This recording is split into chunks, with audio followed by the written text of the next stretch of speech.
하나님 말씀 사무엘 하 15장 1절 말씀입니다.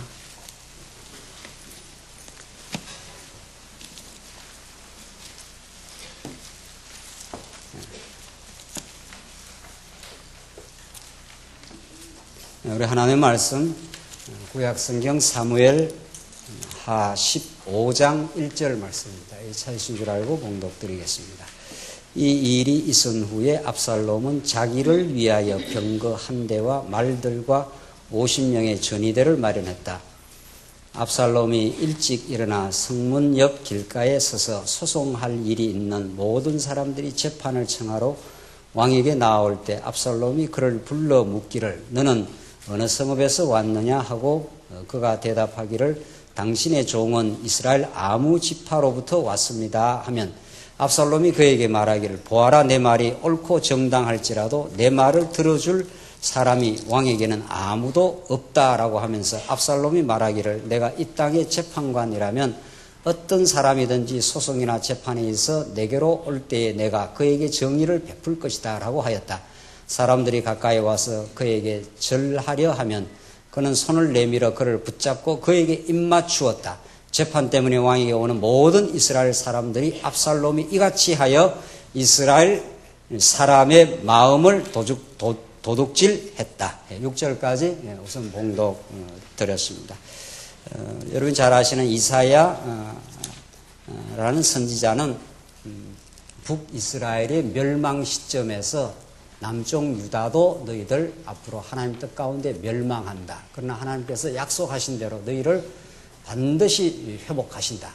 더 근본적으로 말하면 회복시켜 여호와 하나님의 그 무궁한 은혜를 깨닫게 하기 위해서 너희를 멸망의 코스로 인도하신다. 이것이 이사야서의 그 핵심 메시지인데 하나님께서 이사야 6장을 보시면 이사야를 불러서 이사야에게 소명을 주시는데 도저히 이사야가 인간 이성적으로 납득하기 어려운 기이한 말씀을 주십니다. 하나님이 이제 성전에서 만군의 여호와로 나타나니까 이사야가 납작 엎드러져서 내가 화로다. 내가 죽을 죄인입니다를 깨닫습니다. 하나님의 영광이 드러나면 어떤 인간도 그 앞에 납작 엎드러질 수밖에 없는데 이사야가 내가 이제 죽게 되었다. 내 눈으로 왕 대신 만군의 여호와를 보았기 때문에 내가 죽을 죄인입니다. 이렇게 납작 엎드러진 이사야를 그때 하나님이 부르십니다. 불러서 이제 이사야에게 소명을 주시는데 이사야가 그때 이제 깨닫습니다. 그때 말씀하시는 주님의 목소리를 들으면서 내가 누구이며 내가 누구를 위하여 갈고 하면서 하나님이 묻습니다. 그때 이사야가 말이에요. 내가 여기 있습니다. 이게 이제 이사야의 그 소명 장면 아닙니까? 내가 여기 있습니다. 이러면은 얼마나 하나님 보실 때 그 기특합니까? 그러니까 이사야야 가서 말씀을 전해서 그 백성들이 말씀을 잘 깨닫고 돌아오도록 해라. 뭐 이런 걸 이사야가 기대했지 않겠어요? 그러나 하나님의 말씀은 이사야가 전혀 기대하지 않은 엉뚱하고 기이한 말씀으로 나타납니다. 이것이 계시의 기이한 인간의 이성을 초월하는 말씀인데 뭐라고 나타나는가 하면 이 백성들에게 말해라. 너희들은 가서 들어도 깨닫지 못한다. 보아도 알지 못한다라고 말해가지고 이 백성의 마음을 둔하게 하고 그 길을 막히게 하며 그 눈을 보지 못하게 하여라. 이게 하나님께서 이사야에 주신 소명입니다. 이사야가 얼마나 기가 막혔겠어요. 이 말씀에 지금 포인트를 못 따라오십니까? 얼마나 이게 지금 내가 주여 나를 보내소서 내가 열방에 가서 복음을 전해서 열방 백성들을 돌아오게 해야 되겠다. 뭐 이래야 될 거 아닙니까? 그런데 이 백성들한테 가서 전하는데 너희들은 들어도 깨닫지 못해. 이 말을 깨닫지 못한다는 말을 전하라는 거예요. 그래서 이 백성들의 마음을 둔하게 하고 그 길을 막히게 하고 그 눈을 보지 못하게 해라. 보고 고침을 받을까 내가 하노라. 그러니까 이사야가 너무 기가 막혀가지고 주님 언제까지 이런 이상한 말씀을 전해야 됩니까? 그 말 전하면 이사야는 계속 고난받고 억울한 일을 많이 당한단 말이죠. 뭐 듣고 돌아오라 해야 되는데 너희들은 망한다. 지금 그 말을 전하라는 거예요. 그러니까 선지자는 하나님이 하라는 대로 해야 되는데 참 어려운 일을 감당할 수밖에 없다는 거죠. 이게 이사야 전반부에 나타난 이제 메시지입니다. 너희들 망해. 너희들 못 깨닫고 망해.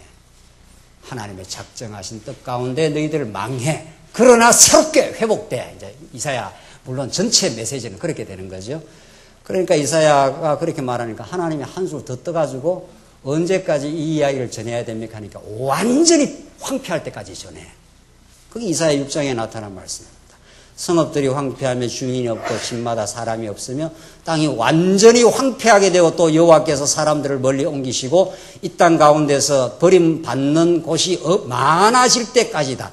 아직 10분의 1이 거기 남아있다 할지라도 그것마저 불타버릴 것이지만 마치 밤나무와 상수리나무가 잘려도 그 그루터기는 남아있는 것처럼 거룩한 씨가 그 땅에 그루터기가 될 것이다. 마지막에 소망의 메시지를 줘요. 완전히 황폐할 때까지 망한다고 전해. 망한다. 이사야가 전기 사역은 망한다고 전한 것입니다.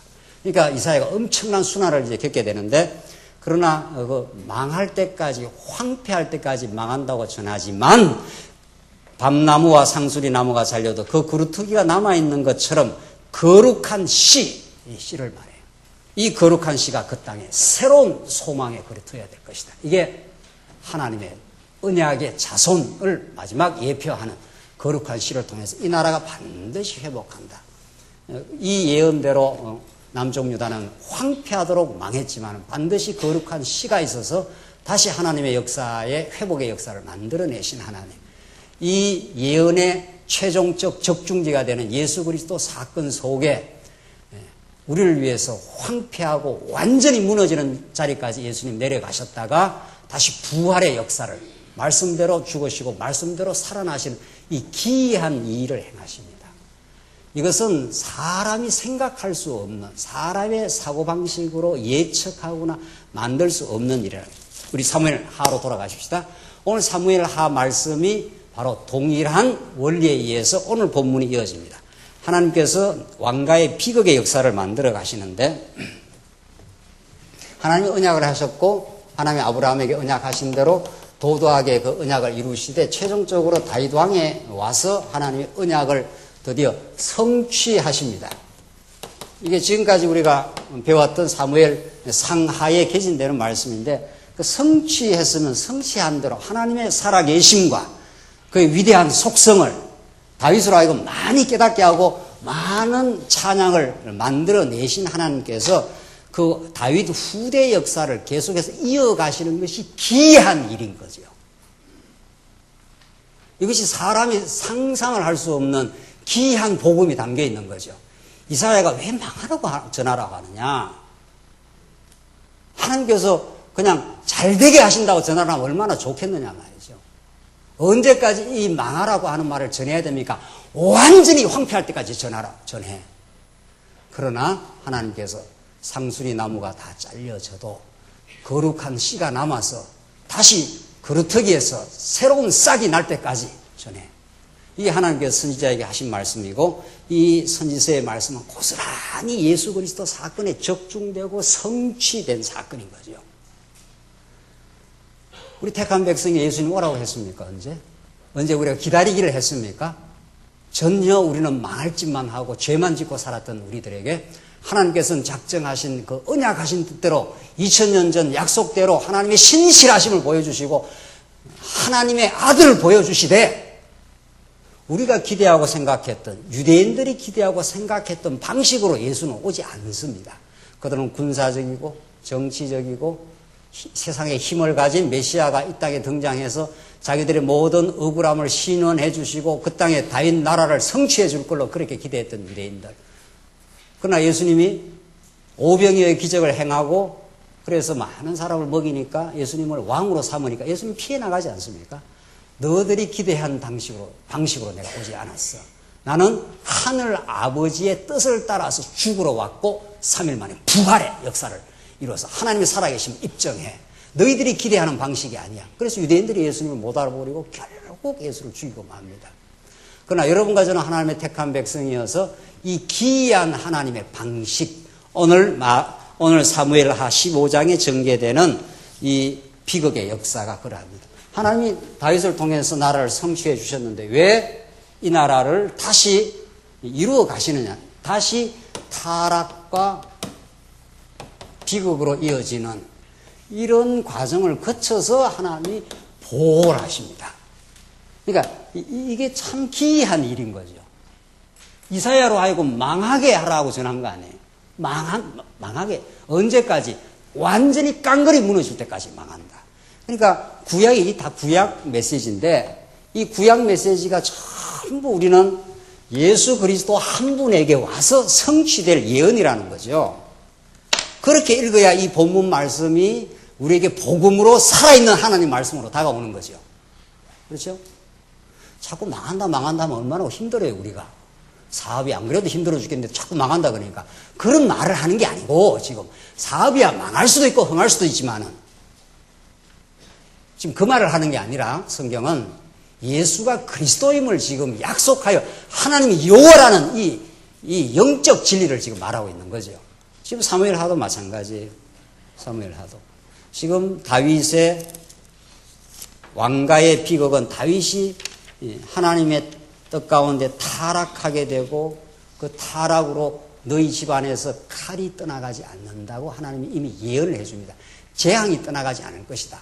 그러나 하나님께서 너희를 아주 진멸하지는 않아. 이게 이미 사무엘하 7장에서 이미 하나님이 약속을 해놨어요. 너희 나라가 영원해. 내 이름이 존귀하게 되고 너 나라가 영원하게 돼. 안 망해. 인생 채취욕으로 때리기는 하지만 너희 나라가 결코 망하지 않는다는 사무엘하에 나타난 하나님이 다윗과 맺은 언약을 깊이 있게 깨닫게 하려고 하나님이 그런 하나님이라는 것을 신실한 하나님이라는 걸 다윗으로 하여금 더 깊이 깨닫게 하기 위해서는 기이한 일을 일으키는 거죠. 이게 기이한 일이에요. 왜 하나님이 이렇게 나라까지 다 이루어주고 하나님 여호와가 다 확정이 되어서 하나님의 나라가 성성장구할 수 있는데 하나님이 또 이런 일을 일으키느냐. 이게 사람의 생각으로는 기이한 거예요. 그래서 성경의 계시 말씀의 기이함입니다. 이사야가 말하는 대로. 참 이사야가 이거 하나님의 뜻을 알 길이 없다는 거죠. 그래서 내 뜻과 하나님의 뜻이 어떻다고요? 동에서 어떻게 해요? 서처럼 멀어요. 그러니까 우리가 예수를 이렇게 잘 믿어보고 믿으려고 믿은 게 아니고 하나님께서 믿게도 하시고 이렇게 하는데 내 삶에 계속 지속되는 고통도 있고 어려움도 있는 거죠. 그 기이한 일이죠. 그 기이함 속에 하나님 여호와를 입증하고 있는 신령한 뜻이 있는 거죠. 지금. 그렇게 이 본문을 그리스도 사건으로 성취된 사건으로 그리스도의 지체된 우리에게 성취될 사건으로 읽지 않는다면 이게 하나님의 말씀이 될 수 있겠느냐 하는 거예요. 자, 오늘 압살롬이 어떻게 반역하는가 보십시다. 압살롬의 반역 사건을 통해서도 하나님은 다윗을 어떻게 보호하시고 지켜가고 그 언약을 성취해 가는가를 그 하나님의 신기한 사역을 우리는 이 본문 말씀을 통해서 읽을 수가 있는 거죠. 1절로 6절 말씀이 봉독드린 대로 압살롬이 아주 감성적 접근을 합니다. 백성들에게 아주 친절하게 접근을 해서 백성들의 마음을 도적질을 합니다. 자기가 중간에 또 가로채가지고 어떤 분쟁 사건이 있으면 왕에게 가봐야 해결 안 돼. 내한테 와. 이러는 거죠. 이게 왕의 자리를 가로채고자 하는 보편 인간의 심성입니다. 하나님과 같이 되고자 함. 이게 압살롬만 그런 게 아니라는 거죠. 중요한 것은. 압살롬이 대표적으로 이렇게 성경에 드러나고 있을 뿐이지 우리가 하나님 노릇을 합니다. 하나님에게 의지해야 될 그 백성을 아버지가 해결을 해주거나 목사가 해결을 해주거나 이렇게 해서 하나님의 자리를 가로채는 수가 있는 거지. 얼마든지 우리는. 자, 압살롬이 그렇게 했다는 겁니다. 6절 다시 보십시오. 5절 보십시오. 사람들이 가까이 와서 그에게 절하려고 하면 그는 손을 내밀어 그를 붙잡고 그에게 뭐 했다고요? 이렇게 기가 막힌 그 제스처를 취해요. 세상에. 입을 맞추면서 내가 해결해 주마. 이런 거죠. 재판 때문에 왕에게 오는 모든 이스라엘 사람에게 압살롬이 이같이 하여 이스라엘 사람의 마음을 도둑질했다. 그게 다 우리가 도둑질한 사람들인 거죠. 다. 압살롬만 그런 게 아니고. 다. 하나님께로 다 가야 될 마음들을 상당히 우리가 중간에 가로채는 수가 압살롬이 지금 왕 되고자 하는 시도 하나님이 약속대로 세운 다윗 왕을 걷어치우고 자기가 왕 되고자 하는 시도 이 시도가 다윗에게는 많은 고통의 역사가 되지만 이 시도가 결코 성공할 수 없다는 것을 이제 사무엘하 뒷부분을 읽어나가면 이미 우리가 알고 있는 대로 그렇게 나타나는 거죠. 7절 보시면은 드디어 이 반역이 성공을 합니다. 4년 끝이 되어서 압살롬이 왕에게 말하기를 4년 동안 집중적인 이 작업을 한 거죠. 이게 하루 이틀 만에 된 게 아니죠. 집중적으로 왕의 자리를 찬탈하고자 하는 보편 인간의 죄악성.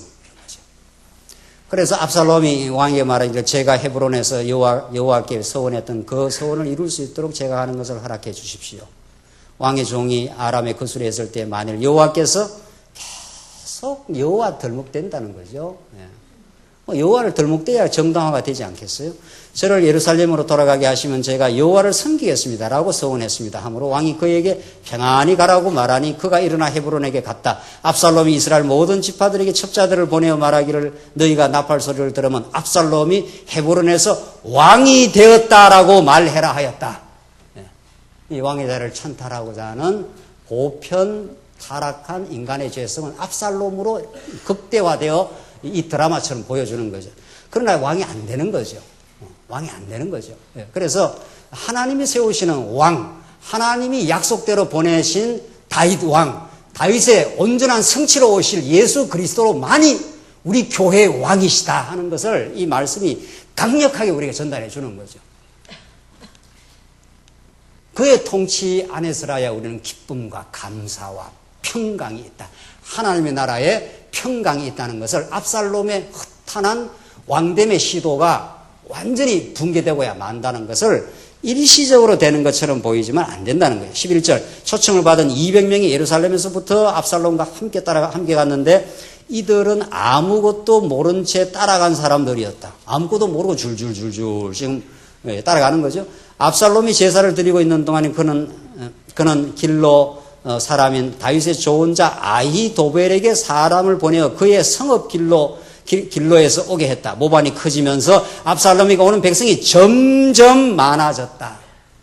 원래 아히도벨이 다윗의 좋은 자였는데 다윗의 하나의 그 자문 역할을 하던 사람인데 아히도벨을 자기 수중으로 끌어들인 거죠. 이 아히도벨이 회개한 일을 이제 전결합니다. 이제 압살롬이 수중에 들어가가지고 그리고 아히도벨이 결국 망합니다. 그러니까 다윗 왕을 반역하던 압살롬 여기에 자문 역할을 하던 아히도벨 이 다 망해요. 다. 이 시도가 결코 성공할 수 없고 결국 다윗이 압살롬의 반역에 밀려나가지고 순환을 겪지만 이 반역의 순환을 겪지만 다시 다윗이 왕으로 복귀하게 되는 거죠. 이 스토리는 장차 오실 메시아 스토리와 너무 방불한 거죠. 하나님의 아들이 이 땅에 와서 헤롯 땅과 민중들과 심지어 제자들에게서 반역을 당하고 부인을 당하고 베드로는 한 대표적 인물일 뿐이에요. 여러분과 저가 전부 부인한 사람들이에요. 전부. 안 믿어요, 우리가. 전날. 지금 예수를 이렇게 믿어도 때로는 얼마나 안 믿고 부인하는지 몰라요. 예수가 왕이 아니에요. 우리가 왕 노릇 얼마나 하는지 몰라요. 그래도 하나님께서는 베드로를 붙들어 주시고 내가 왕이야를 최종 입증을 해 주시죠. 그때 베드로가 바짝 거꾸러지지 않습니까? 그렇게 하나님께서 역사를 해 가시는 거죠. 그래서 오늘 이 반역과 다윗왕의 압살롬의 반역과 다윗왕의 순환은 예수 그리스도가 언약 백성들에게 의해서 부인당하고 반역당하고 순환의 길을 가고 도전받지만 3일 만에 마침내 부활할 것을 입증해주는 예수 그리스도 사건이라.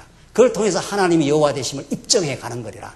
이렇게 이 말씀이 그렇게 우리에게 전달되고 있는 거예요. 다윗 왕이 어떻게 순환을 겪는가 한번 보십시오. 13절 전령이 다윗에게 와서 이스라엘 사람들의 마음이 압살롬에게로 돌아갔습니다.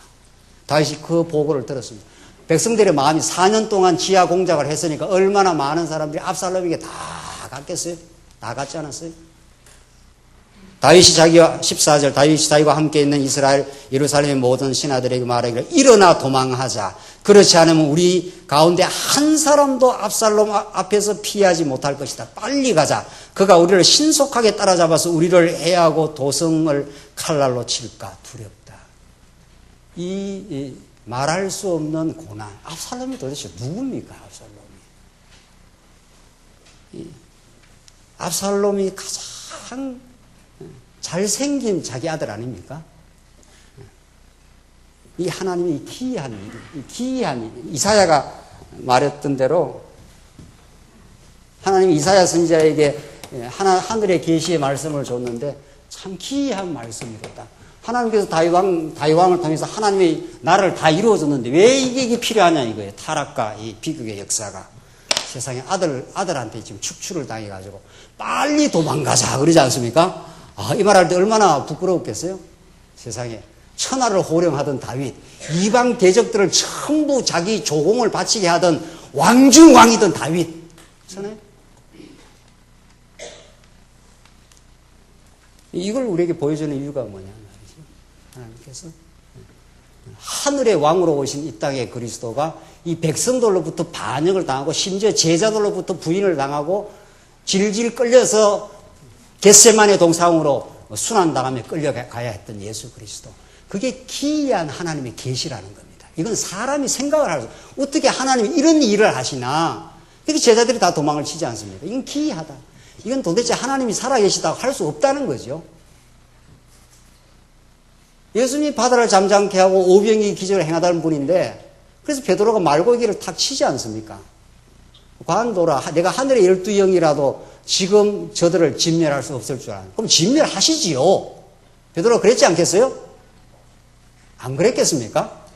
틀리시 베드로는 진멸을 해버리지 왜 저렇게 질질 끌려가고 순환받고 침뱉음을 당하고 그 일을 왜 하느냐 말이죠. 이 메시아가 아니야 이분이. 뭔가 한번 기적은 행했는데 진짜 자기 문제는 해결을 못하네 이거 진짜. 그래서 다 도망친 거예요. 그래서 이 계시의 말씀, 이 하늘의 진리는 여러분과 제가 이성적으로 깨닫는 게 아닙니다. 예측될 수 있는 말씀이 아니에요. 하늘의 진리이기 때문에 하늘로부터 은혜의 말씀으로 하나님이 이렇게 위대하고 놀랍다는 걸 계시로 보여줘야 우리가 아는 말씀입니다. 그래서 지금 다윗이 이 기가 막힌 순환의 역사를 15절 왕의 신하들이 왕에게 말하기를 보십시오. 왕의 종들은 내 주 왕께서 택하시는 대로 따르겠습니다라고 하였다. 왕이 나가고 궁의 모든 사람이 그 뒤를 따랐는데 왕은 후궁 10명을 남겨서 궁을 지키게 했다. 10명 남겨놓으면 뭐 하겠어요 이 사람. 이들 또 남겨나가 이게 압살롬이 열 여자를 완전히 통과를 해버리지 않습니까? 그것도 참 기이한 역사예요. 이게 후궁을 완전히 남겨놔가지고 이 엄청난 또 사건이 후에 일어나는 그 발단이 됩니다. 17절 왕이 나가고 모든 백성이 그 뒤를 따라가 벳메르하게 멈추었다. 그의 모든 신하가 그의 곁으로 지나가고 모든 그렛과 모든 그렛 사람과 모든 블레셋 사람과 가드에서 왕을 따라온 600명의 가드 사람도 왕 앞으로 지나갔다. 자, 그런데 지금 다윗이 이 기가 막힌 세월을 이제 겪어갑니다. 이게 기이한 역사입니다. 다윗이 범죄하여 하나님께서는 너희 집안에 칼이 떠나가지 않아. 계속 이제 살인과 간음의 역사가 계속 일어나. 그걸 너가 얼마나 흉측한 어리석은 존재임을 깨닫고 그 죄를 초극하는 훨씬 뛰어넘는 하나님의 언약 성취의 놀라운 자비하심과 신실함을 이제 깨닫게 돼. 이 말 아닙니까? 이게 이런 과정을 거치게 하는 게 기이한 일인 거죠. 이게 우리가 상상할 수 없는 일이죠. 욥기를 공부해 보십시오. 하나님이 욥을 그렇게 하나님을 잘 섬기는 욥을 하나님의 전능하심을 보여주려고 만신창이를 만듭니다. 만신창이. 세상에. 그것도 기이한 일이에요. 이게 인간의 예측할 수 없는 일. 그게 하나님이 하시는 일이라. 언약 성취의 섭리가 그렇게 하신다는 거예요. 그 기이한 일의 최종 성취가 십자가와 부활 사건으로 하나님의 아들이 순환당하고 죽는다는 거죠. 그래서 지금 이 기이한 일이 일어나는데 19절로 23절은 이 기가 막힌 순환과 쫓겨남, 축출당함 속에 하나님의 보호가 어떻게 나는, 보호의 손길이 어떻게 일어나는가를 하나님은 잘 보여주십니다. 그러니까 하나님은 이미 위에서 모든 각본을 다 만들어 놓으시고 다윗 되게 하시려고 하나님의 하나님 되심을 다윗으로 더 깊이 깨달아 다윗으로 하여금 더 깊은 여호와 신앙을 갖게 하려고 저 기이한 일을 일으키는 거죠. 타락과 비극의 역사를. 그래서 압살롬이 이 아들놈이 다윗을 막 밀어낸 거 아닙니까? 다윗이 쫓겨났어요. 너무 기가 막힌 이제 세월을 겪는 거죠. 여기에 하나님이 이렇게만 아주 두지 않는다는 거죠. 상수리 나무가 잘린다 하더라도 하나님이 거룩한 씨를 남겨둬가지고 다시 회복의 역사를 만들어내는 여호와 하나님임을 다윗으로 하여금 깨닫게 하시고 여러분과 저로 하여금 그 거룩한 씨의 실체로 오신 예수 그리스도 안에서 여러분과 저의 삶이 신앙 안에서 회복되도록 그렇게 만들어 주신다는 거죠. 우리는 망하지 않아. 이런 말이죠. 우리는 결코 하나님 여호와 되심 때문에 우리는 이 땅에서 하나님 나라를 누리고야 마라. 이 복음이 땅끝으로 전파되고야 마라. 우리의 실패에도 불구하고 하나님은 실패하지 않아. 이런 말이죠. 이게 오늘 이 본문이 우리에게 주는 말씀인데 하나님 어떻게 이 다윗을 보호하시는가 하면은 이방 사람 이때라는 사람이 있어요. 이름이 재밌지 않나요? 이때인지 뭐. 이 사람은 하나 붙여요. 그러니까 쫓겨나는 가운데 완전히 망해져가는 황폐하여 그 땅이 황폐할 때까지 망한다고 해버려. 이사야가 그렇게 전했거든요. 그 지금 다윗은 왕자에서 붙들어서 백성들의 마음은 다 압살롬에게 갖고 아무 실권이 없어요. 지금. 그래서 밀려 이제 가는 거죠. 그 가운데 하나님의 보호의 손길을 정확하게 붙여요. 이게 하나님의 살아계심이에요. 이게 하나님의 살아계심이에요. 하나님 자비하셔요. 하나님 그 전능의 솜씨로 우리를 이모저모로 지키고 계셔요. 왕이 가드 사람 이때에게 19절 말하기를 왜 너도 우리와 함께 가렸냐. 너는 돌아가서 왕과 함께 머물러라. 너는 외국인이요 또한 너의 고향에서 쫓겨난 사람이기 때문이다. 이때라는 사람이 가드 사람, 이방 사람인데 지금 다윗을 따라오려고 하니까 다윗 따라오지 마. 나는 지금 밀려났어. 아무 실권도 없어. 지금 그 말 아닙니까?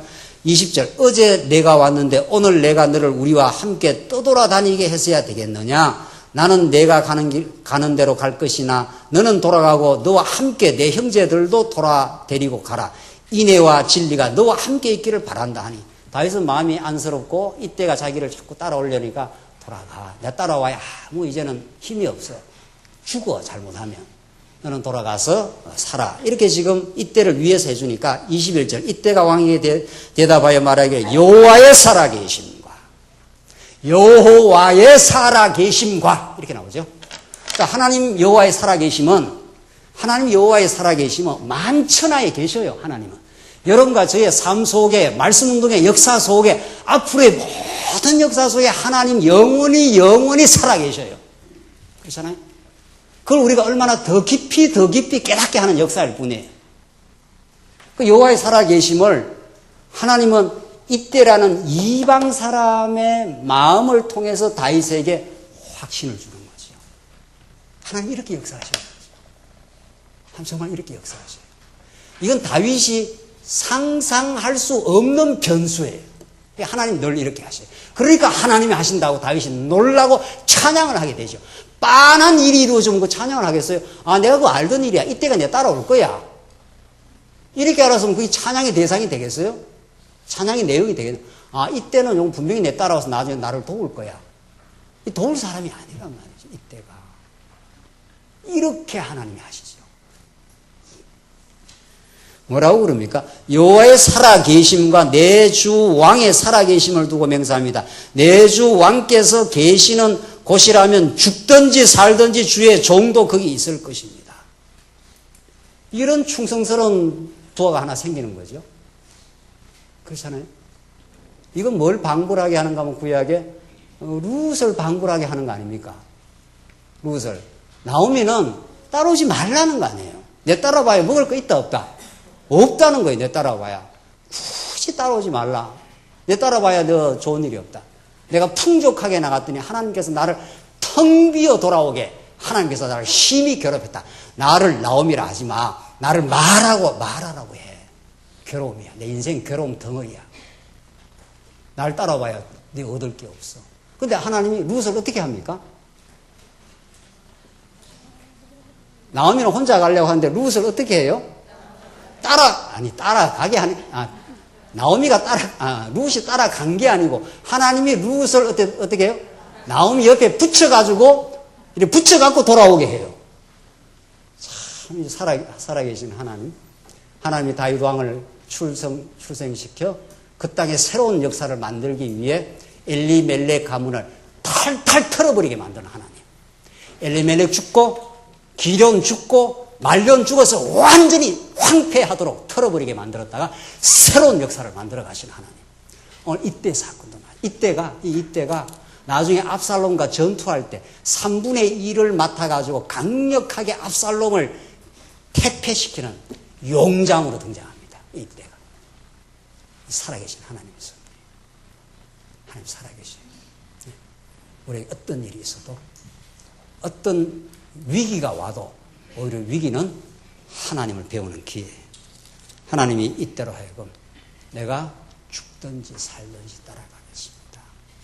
하나님께서는 하나님의 교회가 때로는 이 땅에 핍박을 당하고 순환을 당하고 어려움을 겪어도 예수 그리스도 앞에 충성하는, 그리스도 한 분만을 위해 사는, 내가 죽든지 살든지 그리스도를 위해서 살겠습니다는 그 신앙 고백을 만드는 성도를 여기저기에 하나님께서 포진시키고 준비시켜 이 땅에 하나님을 이루어 가실 하나님 살아계심을 느끼고, 그 하나님 안에서 기쁨과 진정한 소망과 진지한 진리 추구가 있으시기 바랍니다. 기도하십시다. 자비하신 하나님 아버지, 은혜를 감사합니다. 오늘 하나님의 나라를, 다윗 왕국을 이루어 가시는 그 타락과 비극의 기이한 역사를 통해서도 하나님 살아계심을 입증하시고, 하나님 다윗이 생각하지 못한 그 놀라운 하나님의 기이한 손길을 통해서 다윗을 보호해 가시는 우리 여호와 하나님의 살아계심과 그 자비하심을 우리가 배웠습니다. 이 말씀 생명의 양식이 되게 하셔서 이 거친 세상에서 승리하며 살게 하시옵소서. 예수님 이름으로 기도하옵나이다. 아멘.